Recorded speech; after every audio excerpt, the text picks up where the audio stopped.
Anyone, please answer me. பதில் தெரியல. Who's the entrepreneur? Answer நான் சொல்றேன். வேலையை வாங்கவும் வேலையை செய்யவும் எலிஜிபிலிட்டி இஸ் entrepreneur. தமிழ் தெளிவா சொல்ற, வேலையை வாங்கவும் வேலையை செய்யவும் திறமையுடையவரே entrepreneur. Is know that? வேலையை வாங்கவும் வேலையை செய்யவும் திறமை உடையவரே entrepreneur. இப்போ ஆன்சர் சொல்லுங்க. Who's your customer? வேலையை வாங்குறவங்க இல்ல. அப்போ who is the owner? Sir வேலை கொடுக்குறவங்க ஓனரா? சார் கொஞ்ச நேரத்துக்கு முன்னாடி இன்வெஸ்ட் பண்றவங்க தான் ஓனர்ன்றாங்க. இப்ப வேலையை வாங்குறவங்க தான் ஓனர்ன்றீங்க. இது கரெக்ட்? சார் ரொம்ப சிம்பிள் குட்டே. இவ்வளவு கூட கலந்து தேவையில்லை. இதெல்லாம் உங்க லைஃப்ல இருக்கிறதா நான் கேட்கிறேன். கேட்கல. ஹூஸ் யுவர் கஸ்டமர் கேட்கும் போது ஆன்சர் தரல. ஏன்னா எல்லாருமே கஸ்டமர் தான். நான் மொபைல சேல்ஸ் பண்றேன், ஓகேங்க, அப்ப நான் ஓனர். பட் எனக்கு என்ன தேவை? ஃபுட் தேவை. ஹோட்டல்ல நான் customer. Yes or no? Hotel owner mobile shop வாங்கும் போது நான் யாரு? ஓனர். மொபைல் வாங்கும்போது கஸ்டமர் யாரு? Hotel owner. So customer owner கூட கன்ஃபியூஸ் பண்ணிக்கவே தேவையில்லை. சரிங்களா? இன்வெஸ்ட்மெண்ட் பீப்புள் வந்து இன்வெஸ்டர் தான் பேர். இன்வெஸ்ட் பண்றவங்க இன்வெஸ்டர். அவங்க விசிபிள் ஆகவே மாட்டாங்க. ஃபார் எக்ஸாம்பிள் நான் சொல்றேன், Apple company owner, iPhone company owner visible ஆகிக்கிறாங்க, சாம்சங் கம்பெனி ஓனர் விசிபிள் ஆகிருக்காங்க. அதுக்கு டெவலப் பண்ண சாஃப்ட்வேர் யாராவது தெரியுமா? சாம்சங் சாஃப்ட்வேர் இன்ஸ்டாலேஷன் டெவலப் பண்ணவங்க யாராவது தெரியுமா? ஏன்? லேப். மார்க்கெட்டிங் பீப்புளுக்கும் நமக்கு தெரிவாங்க, மார்க்கெட்டிங் தெரிஞ்சுவாங்க. பட் கஸ்டமர் யாருன்னு கேட்டா தெரியல. சார் நான் மறுபடியும் சொல்றேன், ஹூஸ் த செல்லர்னு கேட்பா. அடுத்த கொஸ்டின், ஹூஸ் த செல்லர்?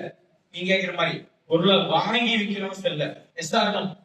பொருளை வாங்கி விற்கிறவன் செல்லர். அப்ப சொல்லுங்க, ஹூ இஸ் ஓனர்? புரியல? புரியல? Who's the owner? சார் தப்பாவோ சொல்லுங்க, கரெக்ட் பண்ணா நான் இருக்கேன். செல்லருக்கு product கொடுக்கறவங்க, seller product கொடுக்கறவங்க invest.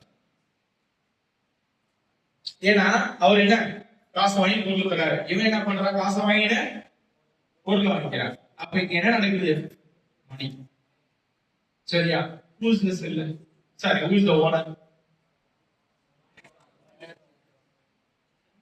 Sir ரொம்ப ஈஸி. நான் ரொம்ப சஸ்பென்ஸ் வைக்க ஆரம்பிக்கல. ஏன்னா உங்ககிட்ட பணத்தை பத்தின புரிதல் எவ்வளவு புரிய வைக்க ட்ரை பண்றேன். ஆனா இவ்வளவுதான் நீங்க சொல்ல போறீங்க.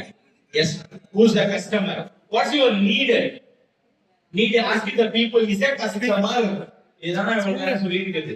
என்னுடைய தேவையை கேட்கறவங்க கஸ்டமர். புரியுதா இல்லையா? நீங்க ஃபுட், அப்ப நான் எங்க போக முடியும்? ஹோட்டல்ல போய் சாப்பிடலாம். But whatever free. உங்களுக்கு என்ன ஹெல்த் ட்ரிங்க்ஸ் தேவையோ யூ கேன் ட்ரிங்க் இட். இது யாரு? Who's the needed? யாரெல்லாம் நீடடோ அவங்க எல்லாம் customer. Yes or no? So who is the owner? Please. பொருளை தயாரிச்சு விற்கிறவன் ஓனர். பொருளை தயாரிச்சு விற்கிறவன் மேனுஃபேக்சர். Yes or no? என்னோட மொபைல் போன், இந்த மைக்க மேனுஃபேக்சர் பண்ண ஒரு கம்பெனி நேம் சொல்லுவாங்க தவிர மேனுஃபேக்சர் பண்ணவங்களுக்கு பேர் தெரியுமா? விவோ மொபைல் தான் சொல்றோம், அது மாடல் நம்பர் சொல்றோம். ரியல்மி மொபைல் சொல்றோம், சாம்சங் சொல்றோம். இன்கேஸ் பழைய நாங்கெல்லாம் நோக்கியான்னு சொல்லிட்டு இருந்தோம், மாடல் நம்பர் சொல்லுவோம். ஓகேங்களா? நான் பே பண்ணி கொடுத்ததால ஓனரா? நீ ஹீரோ வண்டி வாங்குறீங்க, பட் ஹீரோ வண்டி நம்பர், சாரி வண்டியை சொல்லுவீங்களா? மாடல் நம்பர் சொல்லுவீங்களா? இல்ல என் பேர்ல ராஜுன்ற பேர் பைக் நாம, அதாவது ராஜு பைக் சொல்லுவீங்களா? பிராண்ட் என்ன சொல்றீங்க? ஹீரோ. ஹீரோ பைக் என்ன சொல்றீங்க? ராஜு பைக். ராஜு பைக் தான் அப்படின்னா நீங்க கொஸ்டின் வருதா? Yes or no? நீ ராயல் என்ஃபீல்டே வாங்கி அது நீ 1.5 லட்சம் 2 லட்சம் நீ ஹேண்ட் கேஷ் கொடுத்து நீ வாங்க